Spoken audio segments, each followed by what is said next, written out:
जिसका नाम लेने से, जिसका काम करने से, जिसकी आज्ञा मानने से हम दुखी नहीं रहते। अब आप ये कहोगे हम माने कैसे, जिसको देखा नहीं, जिसको जाना नहीं। भाई हम उसी चीज को तो मानते जो देखी है, जानी है। जिसको सुना नहीं, थोड़ा थोड़ा सुन लेते हैं सत्संग में जब जाते हैं तब, उसको कैसे माने हम? तो आज मैं विषय को यहाँ से प्रारंभ करती हूँ। देखिए, कोई ऐसी शक्ति है, पहले शास्त्र की बात करती हूँ। महर्षि पतंजलि कहते हैं योग दर्शन के भीतर, एक ऐसी शक्ति है जिसके पास नाम मात्र को दुख नहीं है। बोलिए मेरे साथ, एक ऐसी शक्ति है जिसके पास नाम मात्र को दुख नहीं है। वही मात्र एक ऐसी शक्ति है जिसके पास 100% शुद्ध सुख है। बोलिए, जिसके पास 100% शुद्ध सुख है। यहाँ प्रकृति के हर सुख में दुख मिला हुआ है। जब व्यक्ति को इतना बोध हो जाता है कि यहाँ पर मैं जो भी काम कर रहा हूँ, जिस क्षेत्र में जा रहा हूँ, जाते वक्त मुझे सुख मिलता है, लेकिन जैसे ही मैं वापस लौटता हूँ, थक हार के लौटता हूँ या परेशान होकर के लौटता हूँ, तो मैं दुखी हो जाता हूँ। सारे संसार का आपका प्रश्न हो सकता है, क्या हम ये काम करने छोड़ दें? क्या ये दुनिया के जो धर्म है इनको निभाना छोड़ दें? बिल्कुल नहीं। लेकिन इस भावना से मेरे परमात्मा ने मुझे ड्यूटी सौंपी है। मेरे परमात्मा ने मुझे ड्यूटी सौंपी है। मैं काम करूंगा, लेकिन परमात्मा को सम्मुख रख करके करूंगा। ये पक्का करके चले कि परमात्मा में 100% सुख है और उसकी आज्ञा मानूंगा। हम दुखी ही इसलिए होते हैं कि हम उसके प्रतिकूल चल रहे हैं।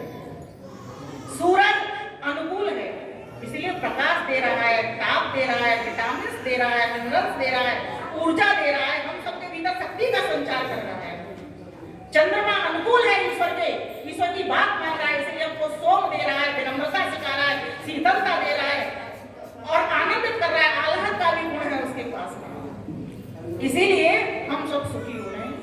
लेकिन क्या कारण है? ये तो जड़ शक्तियां है, सूरज भी जड़ है, चंद्रमा भी जड़ है, नदियां भी जड़ है, नदियां भी पानी पिला रही है हमको, लेकिन हम तो चेतन होते हुए भी दुखी हो रहे हैं और सबको सुख नहीं पहुंचाते, इसलिए हम दुखी हो जाते हैं। तो आज हम ये संकल्प करके जाएंगे कि हम नित्य प्रति अपनी दिनचर्या को प्रभुमय बनाएंगे। बोलिए मेरे साथ, अपनी दिनचर्या को प्रभुमय बनाएंगे। जो व्यक्ति परमात्मा को आगे रख करके काम करता है, उससे कभी भी कोई गलती हो ही नहीं सकती। क्यों? समझिए इसको। परमात्मा सबसे बड़ा है। बड़ा है क्या नहीं है? कैसे बड़ा है, कैसे मालूम? बल की दृष्टि से सबसे बड़ा है। बल की दृष्टि से सबसे बड़ा है। उसने इतने बड़े बड़े नदियां, पर्वत, सागर ये सब बना दिए। ये कैसे बनाए? बिना बल के बनाए या बल से बनाए? बल से बनाए। योग्यता की दृष्टि से भी सबसे बड़ा है।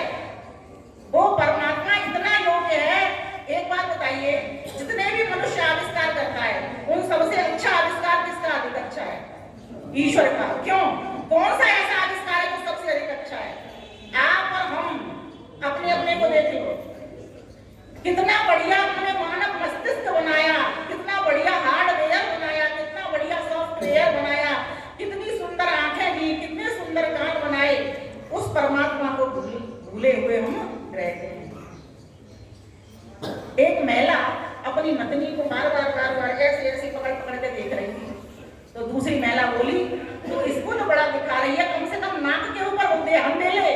नाक दही करतार में जिसको तो बुलाए बैठी हुई है, तो कम से कम इतना तो देखो, जिस परमात्मा ने मुझे बुद्धि दी, मन दी, तो हाथ दिए, तो पैर दिए और किसी की सेवा करने के लिए, सहयोग करने के लिए मुझे ये पूरा शरीर दिया, उस परमात्मा को मैं क्यों भूला रहता हूँ? और ऐसा परमात्मा जिससे आनंद ही आनंद मिल रहा है, एक भी दुख जिससे नहीं मिल रहा, और जहां से हमको दुख मिल रहा है उनकी ओर हम लगे हुए हैं।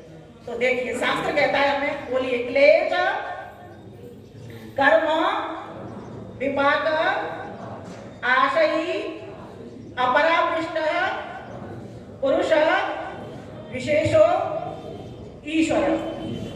ईश्वर कैसा है सुनो, उसमें एक भी क्लेश नहीं है। हमारे 5 क्लेश होते हैं। कितने? बोलिए, अविद्या, अस्मिता, राग, द्वेष, अभिनिवेश। ये 5 हमारे क्लेश होते हैं जिनसे व्यक्ति दुखी रहता है। पहला क्लेश कौन सा है? अविद्या। अंधकार, मेरे साथ बोलिए, अंधेरे में ठोकर है, प्रकाश में ठाकुर है। आप अंधेरे में चल के देखिए, पहले तो आप भयभीत हो जाएंगे कि मैं चलूंगा नहीं चलूं, मुझे रास्ता नहीं दिख रहा। ठीक है, अगर आप चल भी पड़े अंधेरे में तो ठोकर लग जाएगी और आप गिर जाओगे। तो आप अंधेरे में रहना चाहते हो या प्रकाश में? प्रकाश में रहना चाहते हो। तो वैदिक ज्ञान विज्ञान क्या कर रहा है? ये आपको प्रकाश की ओर लेकर के जा रहा है।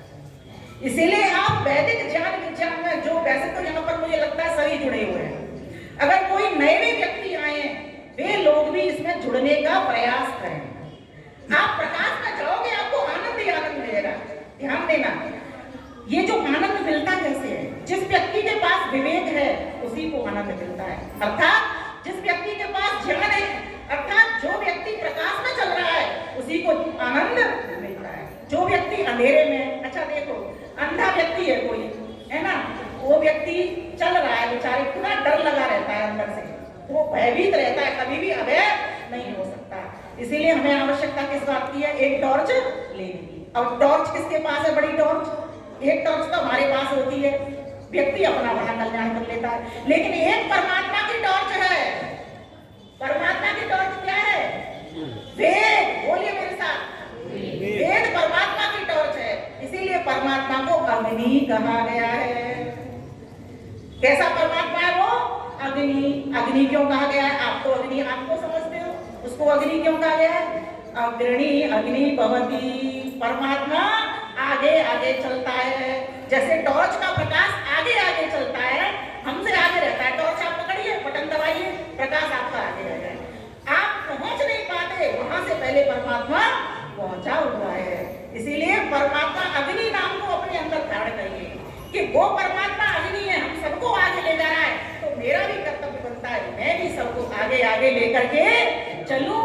यही वास्तव में ईश्वर की भक्ति है। मात्र आप अग्नि अग्नि कहते रहो, इससे काम होने वाला नहीं है। आप भक्त भगवान के बनने वाले नहीं। गीता में 4 प्रकार के भक्त कहा गया है, आप लोग गीता भी पढ़ते हो। हमारा सौभाग्य है कि हमारा जन्म कहाँ हुआ है? इस आर्यावर्त की पावन भूमि भारतवर्ष के ब्रज प्रदेश में। किसमें जन्म हुआ हमारा? आर्यावर्त के भारतवर्ष की कौन सी पावन भूमि? ब्रज प्रदेश, जिसमें किसका जन्म हुआ? भगवान श्री कृष्ण का। और ये कौन सा प्रदेश है? उत्तर प्रदेश, जिसमें किसका जन्म हुआ? भगवान